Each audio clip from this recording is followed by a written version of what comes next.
Welcome back to another episode of What About Dat? My name's Adair, and with the help of my friend Jen, we'll be going over Wynonna Earp's episode 202, Shed Your Skin. So sit back, relax, and ask yourself, hey, what about dat? So, guys, this was another excellent episode. I was totally down for it.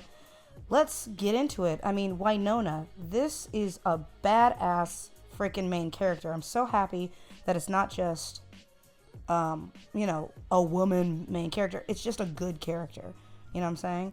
I'm totally feeling this particular episode and the emotional journey that Emily has her going on. She's really, really struggling right now, and it's actually kind of really awesome to see. What do you think about it, Jen? I really find this character so fascinating. She has so many points to her. This episode, we see three major things in her life. One, she is mourning Willa. Two, she is lost without Dolls, who was both her lover and her leader last season. And three, she's kind of stepping out into this. She's moving towards a new villain that she doesn't quite understand. It's ultimately going to be, she's blindsided. She's completely blindsided by everything that's going on with Waverly. And so that, to me, is going to be the ultimate gut punch when that is revealed to her towards the latter half of the season.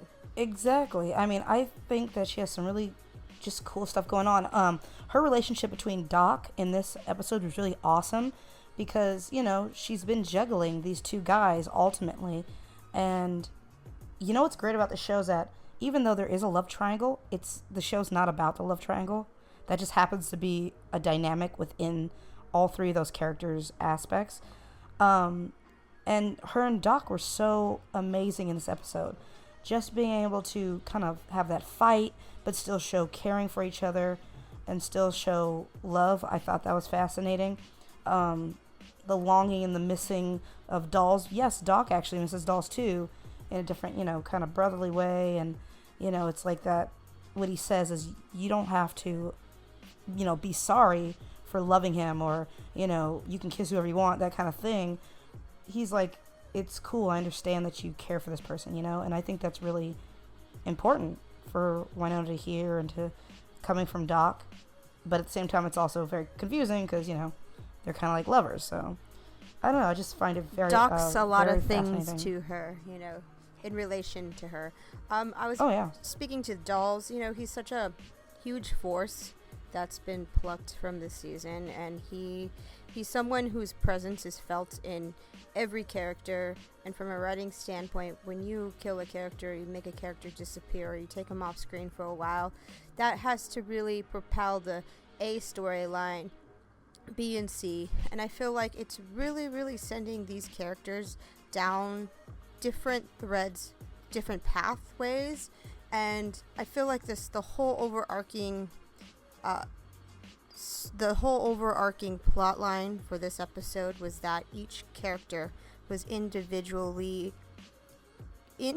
distracted. And we saw that mostly in Doc, but we also see it in Wynonna, as she's so distracted by what's in front of her, she doesn't see the issues arising in Waverly.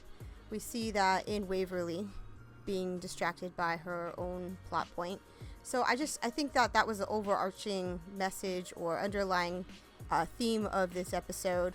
And I think that when you have such a conflicted character like Wynonna, this woman who's really had to deal with grief, and who's really had to deal with killing her father, her sister, losing Dolls, and she has nowhere left to go. And then this character Doc, who is usually her rock, kind of like removes himself from the picture. It really challenges Wynonna to be a leader, and you see it in the dialogue as she's talking to demons. You see not only is she in conflict with the demons in the moment, but you also see she's in conflict with herself. She has a few lines where she's like, I'm a woman, I'm a strong woman, I could be a leader of this group.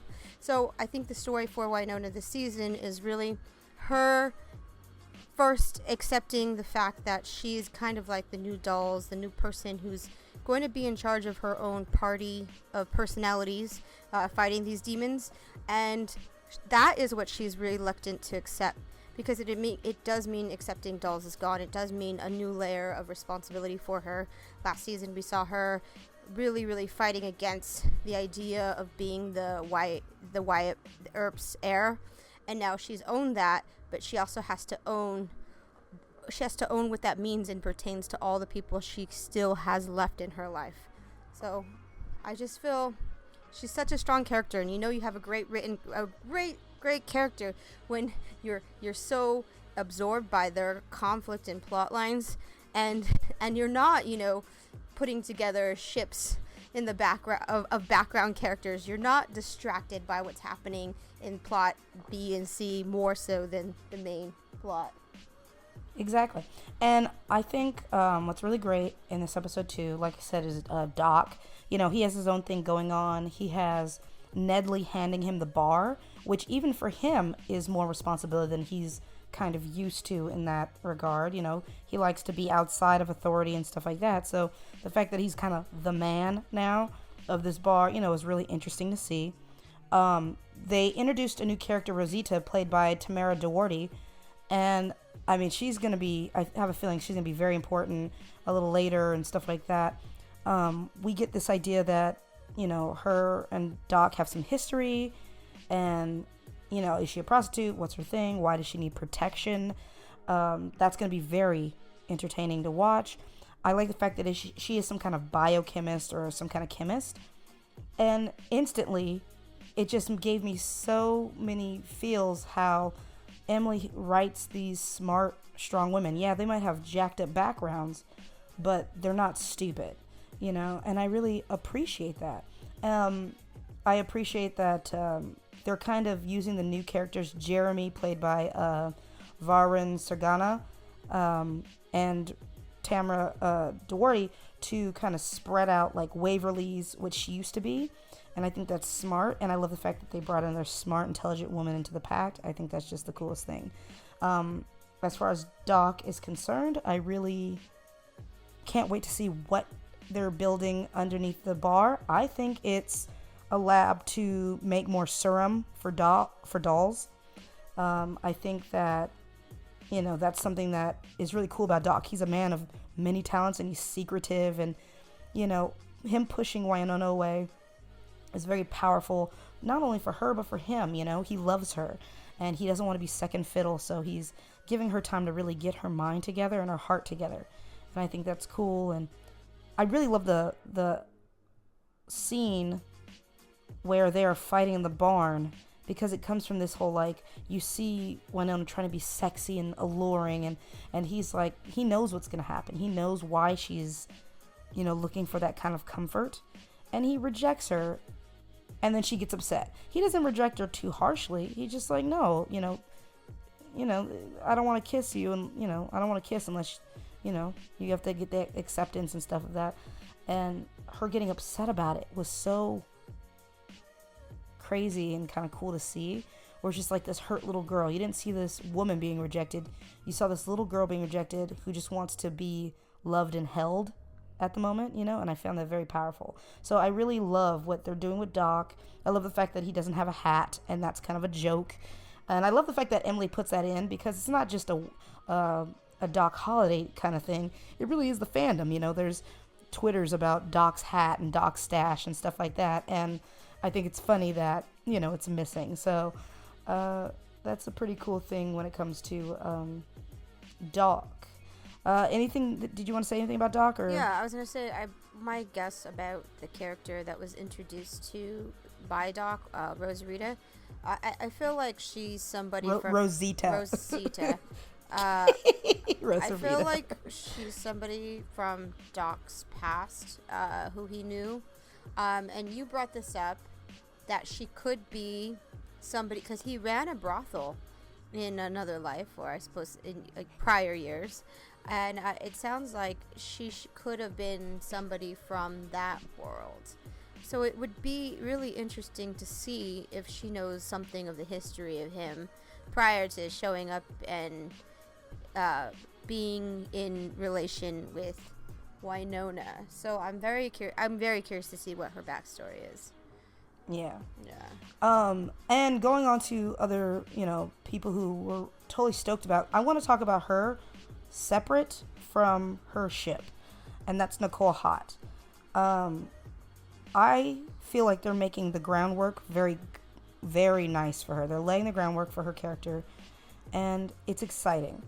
The thing that really gets us, especially, trying to get a gay couple or whatever on TV, is that it's always like, oh, we're gay, we're a couple, and that's it. And, Supergirl was doing this with Maggie and Alex, where it was going really well. They seemed to have a strong actual relationship, but at the end of the day, they were still like the gay couple. You know what I'm saying? With WayHaught, it's Waverly and Nicole separate that we love, and then them together. Yes, of course we can fangirl, but we still love the connection because it's doing more. Now, Nicole, she's starting to show that she's more than just the girlfriend. She's more than just the local cop, and I think that's great. I really see, because she's outside the black badge, I really see Dolls coming to utilize her and her skills. The one thing I want to see is Nicole becoming more of an agent. I want to see, does she figure out that there's something wrong with her girlfriend? I want to see, does she try to go outside and solve other crimes? If you're on Twitter, there's a page called Purgatory Case Files. Check it out. I'll put the link down below. It is so much fun. It's Nicole's police officer database, and you see videos and you see archives and you see her going through a crime scene. So we are getting a little bit more backstory on Nicole outside of the show, which I think is a fun thing to do. I really believe that Dolls is going to utilize her. He deputized her. And I don't know if you guys knew this or noticed this. In season 1, Dolls and Nicole really do have a kind of a relationship, because he's the first one that saw her love for Waverly. He's the first one who always kind of caught the glances, and he saw that, and she saw him see that, and I think that's going to be a really fun pairing, and I'm excited for that. I think that's going to be great. I think it's almost kind of painful to watch Nicole right now, because I feel like we've all been there, like I feel like I could really relate to her. I feel like she's gone through this huge story arc in season 1, where she went from being, a sheriff to being involved in this with these really interesting, cool people who had another level of they had another level of intelligence, and they were, and she discovered at the end of the finale of season 2, she discovered this whole other level of like demon warfare that was taking place in purgatory, whilst everybody else is going about their day-to-day business. And for her, I think she has this major hero complex, and for her to be left out of the fight is so difficult. And then she gets this promotion, and it's not just about a job, it's about being a part of a group, it's about being a part of this greater secret that she was on the outside of for all of season 1. And all through season 1, she knew something was up, she knew something was weird. When Doc finally told her what exactly was up, she was like, oh, that makes so much sense. So she's ready. She's the most ready person for this assignment that there's ever been. She's so ready for this promotion, but she's just being made to wait, and kind of finds herself back in that day-to-day dealing with real people problems. And it's kind of hard, I can understand. It's kind of hard to go from having a job that is kind of regular, seeing a job that you really, really want and something that you might be truly great at, and having to wait for that to come to you. So I see that. It's almost like the superhero thing where, kind of like Jimmy, hopefully it doesn't go that way, and Supergirl, he was so upset that everybody around him was more powerful, It's that kind of thing where anytime you have the one person without superpowers, they can start getting bummed out because they're not included, But with her, I feel like Nicole has the option of, like, she has the skills to be just as good, to know just as much as these people, but for some reason she's still on the outs, and that's what's kind of damaging to one's own ego, you know? I think you have to walk a fine line with her, too, because I think it's one thing to keep her out of the fray for a couple of episodes, but pacing-wise, I think it could become slow, having to wait for her, you know, because she is worthy. And I think that's maybe the underlying question, you know, why am I not worthy enough for this? And I think this is something that, you know, she's in conflict with Waverly over slightly about in this episode, but not really. It's more of a self-conflict, you know. She's been preparing for this battle. She's the best person to fight it alongside of Wynonna, and she just hasn't been picked for the team. So I would say the pacing of the storyline, I kind of want it to go a little quicker because I already saw her. I already know what it looks like for Nicole to be on the outside and not know everyone's secret. I'm ready to see her moving towards, you know, the crime, the detective being in the middle of the fray. And I think that might motivate her. You know, you talked about it being Dolls, the person to use her on somebody as a source, a resource. But I think she in herself is going to find the motivation. To quote Supergirl, she's going to be her own hero. Oh, Lordy. But yes, that's the thing. And I do believe that she could eventually do that, you know, and I just really like where they're laying the foundation for this character, because she's becoming more than just a girlfriend or the gay character, you know, and I think that's great. Also, I love, you know, I'll tie it a little bit to the WayHaught. I love that they fight over normal stuff. They're not fighting over being gay or jealousy or stupidity or something like that. They're fighting over careers. They're fighting over, you know, livelihood. That's what's more interesting than fighting over another girl or something petty or something like that. So I think that's really kind of fun. Now, before I move on to Waverly, because I do want to talk about them separate and then we will talk about them together, I do want to bring up Jeremy, once again played by Varun Saragana. I really, really, really like the fact that they're spreading Waverly's talent out because she has a bigger story arc right now. She was the comic relief, the sidekick, the nerdy, you know, scientisty kind of person. What I love about this is that they've given it to Jeremy. He's kind of now that science guy. They've also given it to Rosita, who's also a biochemist, so she's smart. She's just not in the group yet. And Waverly is able to go and still do other stuff. She's able to help Wynonna when it's just her Wynonna. She can be the scientist. We saw her dissecting the spider eggs, you know. But when she's too busy to do that, or she's gooverly, as everybody's calling her, you know, Jeremy steps in and is going to be that new comic relief. He's the new Innocence. Waverly isn't as innocent as she was season 1, so we need a new Innocence. Jeremy is the new one. You know, he's the fetus. I think what you're alluding to is he's the new person entering this world for the first time. He's the new fish or the fish out of water entering this the world, and so everything is shining bright, and it's their way, and they use it to expand the world in an essence. And one of the things I really enjoyed about Jeremy, and the last podcast I kind of harped on him because I didn't love the way he was introduced, but what I enjoyed about him was I like the humor that was written into this episode. I like the running joke between Wynonna and Jeremy where she's like, every time she's in the shower or like naked, he happens to be in the room. And then I love that little line that Wynonna has after he's caught her like a few times. She's like, I'm going to wait until you're in the shower and then I'm going to be the only person in the room staring at you. She throws it back at him. And I love that humor. I thought it was great. I like that relationship between Wynonna and Jeremy. It's great. That whole actual scene was really funny because then he goes, you know, I have an inverted nipple.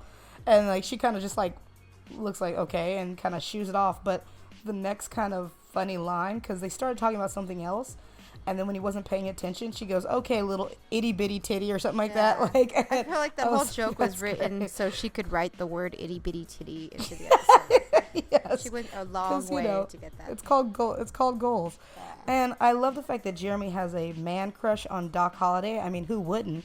But, like, I really think that's great. He's like, can I wait for him outside? He's like a puppy. Yeah. So, and I like how Doc just kind of looks at him like, yeah, I guess, okay. It's the Jeremy Doc man crush. And then you got the Supergirl Wynn Superman man crush. I love the man crushes. They're so cute. Yeah. And I can't wait. I think I kind of have a feeling, and just because it'd be super cute, and I haven't seen this a lot in TV shows yet, or in a while. I would love to see Jeremy end up with Rosita. I know that sounds weird, but like, she's a biochemist. She's smart. He's smart. He's nerdy as all hell, and she's super hot. Eventually, they're going to get together because we see in the picture where it's all three of them hiding behind the desk. You know, Jeremy's probably going to be brought into whatever Doc's got going on, and vice versa. And I just feel like it'll be that, you know, he'll think she's cute or whatever, and she's like, yeah, don't talk to me. And then eventually there's going to be a chemistry. I just feel like those two characters, the way they've set them up, might be super compatible, and that'll be super cute to ship. I was going to say, I think the word for it is you ship it, Adair. I do ship it. I think it's adorable. It really is, you know. I'm like, good for these new characters coming in and just like giving it to us. Speaking of another character, because I really want to like get to WayHaught and Waverly, but before I forget, the high school friend, God, I cannot remember the actress's name or the character's name, to be quite honest, but we know who we're talking about in the episode. She is so sassy, and I like the fact that she has a history with Wynonna. We see her in the next episode as well, kind of being the school leader at this reunion thing. So I kind of wonder if she's going to become, not a reoccurring character, but just someone we see, I guess reoccurring, yeah, seeing her ever so often. And I like the fact that she has a little bit of a jealousy of how pretty Wynonna is. And she's always like, God, you're so hot. Oh my God, you got so much hotter. And I think that's so funny, you know, because like apparently Wynonna being the town pariah and that girl was apparently the town whore, you know, it just kind of cracks me up that there's that friendship. Well, I just hope they don't turn her into a monster or make her a villain. I like her, and I'd like to see her be developed. And I was going to speak to what you're talking about, the town. It just like clicked in, but the idea that I think that's one criticism I do have for the overall show. It's that I feel like we're so deep in this second layer of demon agency, black badge warfare that I feel like we're losing a sense of what Purgatory is, which is a small town with like hokey characters, you know. And I feel like we've been so deep in this other world that sits beneath it that we're losing a sense of the town. And a lot of like last season you had characters like Gus and Champ who gave you a sense of the small town, and Neely. And this season we don't really have that as much, and I think that she kind of brings us back to the pedestrian world. And I think that we need a connection to the pedestrian world, or else it's like a little bit too far down the rabbit hole. Yes. You know, in this like demon versus demon hunter world, and it kind of takes us out of reality. Exactly. So I think we need her. Yeah, no, and I think it's great, you know, and there's going to be some comic relief there. I think, once again, she'll kind of be the audience seeing things because she now knows that this world exists. She even says, I believed you, I was too afraid to say it, you know, so that's going to be fun. And I also want to see Wynonna with a friend, you know. She has dolls, docs, they're all friends and everything like that, but they're also involved. A friend she doesn't bang. Pretty much. No banging for this. I mean, I wouldn't be mad if they did it. Could. But also kind of like how Rachel, what is her last name? Scarston. Yes, Scarston, thank you. How they kind of had a friendship too, like a kind of a connection going on. I think the Wynonna Liza connection, yeah. You know, I just feel like Wynonna is searching for a friend other than her sister and Doc Dolls and all them. So I think that'd be good. Even like her relationship with Nicole, before Nicole started becoming, in a relationship with her sister, they had that moment where they were drinking on the floor in season 1 and kind of just talking it out. I think Wynonna is looking for that friendship, you know, and somebody to get her, you know. So moving on to Waverly. I was going to say she's going to need a friend for when she finds out what Waverly really is. I mean, guys, really, Waverly is Gooverly. She touched the goo, and I think, you know, so far we're trying to figure out what she is, what is triggering the goo, because she'll be normal and then all of a sudden out of nowhere turn goo. I think it's her base instincts are what's turning her into a goo, like a gooverly, if you will. The idea of like after she had sex with Nicole, she got hungry. Of course, you want to eat. Well, instead of eating, she had a spider. It got triggered by hunger. That was creepy. It was creepy. She got angry or scared, I would say. She got scared of that beast eating her and Jeremy in the lab, and that thing got triggered out of her fear, and then she ended up being like a badass. When, once again, adrenaline, when she first touched the goo and she turns around and we see the gun, we think she's going to shoot Wynonna or Doc. Turns out she was shooting for the beast that was behind them. So it's like adrenaline. It's all on her base instincts, and I think that's really something to watch out for. Yeah. It's a little wild. Also, guys, check this out. So they had an Entertainment Weekly article with Emily Andreas, and she kind of talks about Wynonna, and she talks about a lot about Waverly and what's going on. And the one thing I really liked that she said was the goo inside of her is going to be a big deal. It might not be a big deal yet, but it's going to be.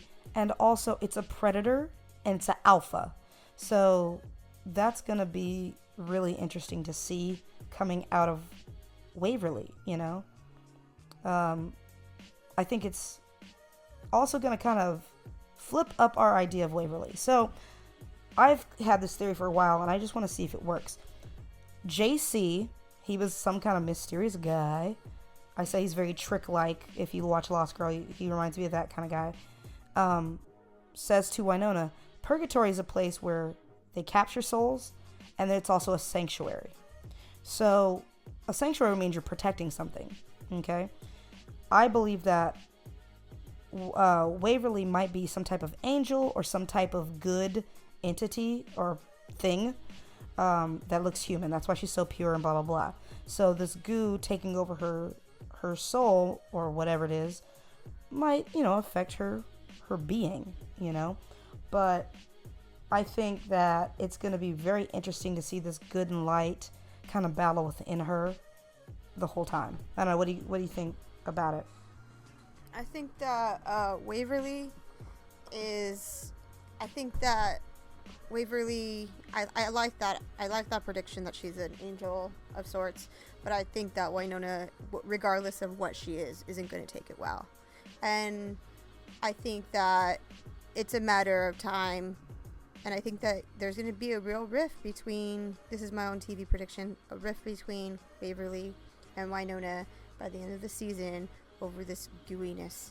Yeah, and I can't wait to see if, like I said, Nicole, if she figures it out. I mean, she slept with her, she's been with her, like, she loves her, and I want to see, will she figure out there's something really wrong with her, I have a feeling that in the next episode, because she's kind of acting erratically in public, that Nicole might get something of a bug. I think it's going to be something that's going to happen that's going to trigger that primal animalisticness within her that's going to trigger her. She's going to go black eyes right in front of Nicole, or Nicole might be in trouble or something, right?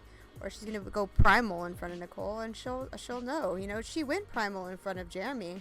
I wonder how much of that he's aware of. Remember? Well, he definitely didn't. I mean, he saw it. He was like, "What was that?" Or "How'd you do that?" But I don't think he saw something. Well, he didn't see her eyes turn black, but he did see her, dominate this creature. So I'm sure based on television deduction, I think Jeremy finds out first, and then Nicole finds out. What do you think? I think that they won't have a minor character figure it out first, because it'll be too, not dumbing down of the main characters, but all the main characters are able to figure it out themselves. I think Jeremy might subconsciously know, but not be like, "Oh, I figured it out." He might just be like... Let me clarify. I think he'll see it first, witness it first, and know something's off with her, and she'll probably be like, "Hey, don't say anything." She's trying to figure it out. I would just say... throwing that out there. I would say maybe. What do you guys think? Let us know in the comments. She'll appear before him again. Yeah, maybe. I think it'll be interesting whenever it does happen. And, I just love the fact that also her journey to figuring out, is she Earp and stuff like that. I like that... we don't know right now. She doesn't know right now. She's not going to tell Wynonna until she knows, because she doesn't want to freak her out. But I think that's going to be so fun. And I feel like that might be also a way to bring Bobo back in flashbacks or stuff like that. Because, Bobo's in hell, but he might have something to do a lot with that backstory. He said he took her as a baby, or he was going to take Willa, or he wanted to take the baby, but he wasn't able to. He wanted to take Waverly. So he's always watched out for Waverly. So I think that will be interesting. Also, she said there's a side to Bobo that would never lie to me. And I wonder why. Like, we love that connection between Bobo and Waverly. So I would love to kind of see the backstory of, like, why he's so invested in her and why he even went out of his way to tell her that. Was it Bobo's her daddy. Was it maniacal? Was it something else? Who knows? She's not an Earp. She's a Bobo baby. That would be wild. Wild prediction out of wild card prediction. Well, hey, that would actually be kind of cool, because if she is Bobo's baby, they would understand why the goo is taking a hold of her so much. Or who knows? Who actually knows? But what was also, I just had a brain like moment. I saw that. Right. You saw the ping.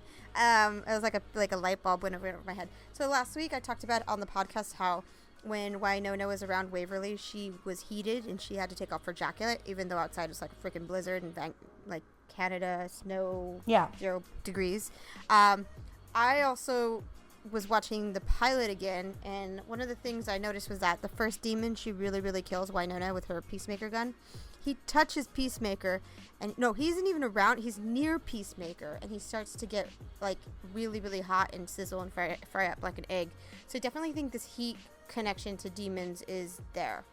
Also, there was another connection to when in this episode when Wynonna was she was hunting. She was in the room, and that big black monster was running around behind her. Mm-hmm. I noticed that her breath got cold there, so I just think there's a weird temperature thing happening. Yeah, and that's a lot that happens in cults and demonic stuff. When there's ghosts, it gets cold and blah blah blah. So yeah, I can totally see that. Let's get into real quick WayHaught. All I gotta say is thank you. I like the fact that Nicole asked for consent. I like the fact that it wasn't super graphic. I like the fact that Nicole lifted Waverly. That was my pearls. I love the fact that the two actors, okay, this is my thing, guys. As an actor, you can find connections with another actor. It's fine. But sometimes it's hard, especially in a love scene or, when you're being very vulnerable. I think that Kate and Dominique are doing such an amazing job connecting to each other. And I think it's because they have a love and a friendship that's really like true and honest, that they play it so well. Because there's kissing and there's holding, fine. But like when Kate does like the nose nuzzling, and when they take moments to be close to each other's mouths but just like breathe without kissing, they're just like connecting. That's crazy to watch. It looks so good, and it looks so honest. It doesn't look like two straight women who are like playing gay, and it's hard for some people to really, make it believable, and they really, really do. And I love their connection because it does have a foundation of friendship to it. It has a friendship, a connection of flirtiness and appreciation and respect, and so I really enjoy that. I love how Nicole's like kind of says, stop, wait, are you sure? And she's like, yeah, I like you, you're fun. And for some reason when Dominique said that, I felt like she kind of nods to Kate, like, are you ready for this? Because let's be honest, guys, as a fandom, as soon as we saw that, we all played it like 1,000 times. We all wrote GIFs and GIFs, and we did, all these memes and everything about that moment because it was so big for us. But could you imagine the actresses who are carrying the mantle of being this ship? It was just that moment of, are you ready? Yep, here we go. And they fully dove in, and that's what we saw, I cannot wait to see how they act after this. We saw Waverly downstairs get all gooverly and eat the spider, but we don't know what Nicole. I wonder what Nicole eats after. I wonder what her post-sex snacks are. I have a feeling Nicole ate plenty, so she might be full. Oh, God. You have to be that person who does that. I was, like, thinking, like, Lucky Charms, oatmeal. But, like, you're, like... I feel like she would eat eggs and bacon. I don't know why. I feel like she'd go for, like, you know, the chips or some you know, rice rolls. Rice. I'm so done with you. Rice rolls.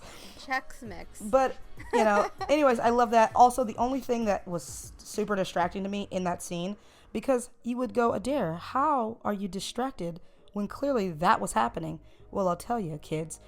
The reason I was distracted was continuity. It was a bit of the script supervisor's fault and a bit of the editor's fault. So, for those people who don't know what a script supervisor is out there, they are the ones who do continuity.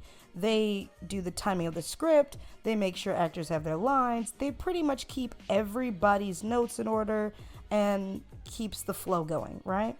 So when Waverly's on the bed talking to Nicole when she first comes in, you see a curtain that she's putting up a blue curtain. And, you know, Nicole's like, oh, that's a cool curtain, whatever. Then we look at Nicole and she's standing by the window and there's no curtain. The blue curtain is off. That happens the entire scene. If you look in the background, it's like curtain on, curtain off, curtain on, curtain off. That means that the editor, well, technically first, the script supervisor did not see that the two takes that they did or the different takes that they did were not consistent. The curtain was still messed up and nobody fixed it. Nobody saw it. And here's the thing, they cut every take, and you're supposed to, the director and the script supervisor, look at the monitors that they have just to review that shit. Exactly. There are people who look and go, did that look good? It looked great. And this is why I say it's also the editors. The editor chose these particular angles without looking and saying, oh, that curtain's not there. Oh, that curtain's there. That curtain's not there. They should have been like, well, let me try to find takes that are consistent. But, I mean, also they could have been like, fuck it, these are the best takes. Yeah, I was thinking that. Curtain be damned, you know? But that just means that people need to pay attention more, you know? If you're watching, it shows you where they stopped and started the scene, too, where they're like, okay, stand on your mark right here, and begin. And then you could see the next scene where the curtain is, and then another is either up or down. You're like, okay, they shot up to this point, and then they stopped, and then they got on a different mark and shot a different angle. They definitely do. They definitely do different angles because you have your coverage, you have your two-shot, and then your coverage is pretty much over somebody's shoulder, so you can see their face, like Nicole, and the two-shot is when you see both of them standing in the same frame together. And then you have just a solo shot of, like, Waverly. You have a solo shot of Nicole. So they did that scene probably, like, 5 or 6 times, guys. So it just know that the editing and stuff is very, very difficult. But as far as this episode, there were spiders. There were ghosts. I like the overall thing that they have going on and the big bad setup for whatever the spiders were protecting. I think that's going to be quite action-packed, if you will. What I like about WayHaught is, I think, okay, I want to speak to WayHaught, and I also want to speak a little to Soundverse for a second. I want to speak to WayHaught, being that what they do really well is that they have created a slow, natural build-up. Yeah, they've created a slow, natural build-up for this relationship, and I wanted to just bring this up. The idea of Soundverse, that's another show that's doing that has another same-sex couple, and I was thinking of, you know, bringing this up. Maybe you and I could do another video on it where we speak to the representation of same-sex couples in shows. So if this is something you'd be interested in, leave a message in the comments. Yeah, absolutely. Because there's so much going on right now in the LGBT. It's Pride Month, and I think it'd be really kind of nifty to I think looking at couples in television, how they're being portrayed. Really, last year it was a tough year for 2016. A lot of lesbian characters died. How is it changing in 2017? And with these two couples, how has that representation gotten better? Exactly. So, you guys, if you want to, chat with us, make sure to head over to Twitter. Our handle is whatabout_dat. Let us know what you thought about this episode and what you're excited about. What are your theories? What do you think is going to happen within this lore? If anybody's reading the comics, let us know, I want to know your guys' your thoughts about that. And I'll put the Entertainment Weekly link at the bottom, as well as the Purgatory Case Files that are on Twitter. I think those are two really fun things, and yeah, so make sure you guys hit us up. And you can listen to us on iTunes. You can subscribe to us, download us, bring us with you to the gym, put us in your ears. Oh, yeah. Oh, and guys, make sure you hit that bell icon, because that lets you know when we have our uploads and everything like that. Also, we still do some Supergirl videos, and we're going to be doing Orange soon, and we will have our Wonder Woman recap eventually. So, yeah, just make sure you hit that bell icon so you can see us, and hear us and be around us, because we love to hear from you guys. So thanks for listening, and have a good one, guys. Bye.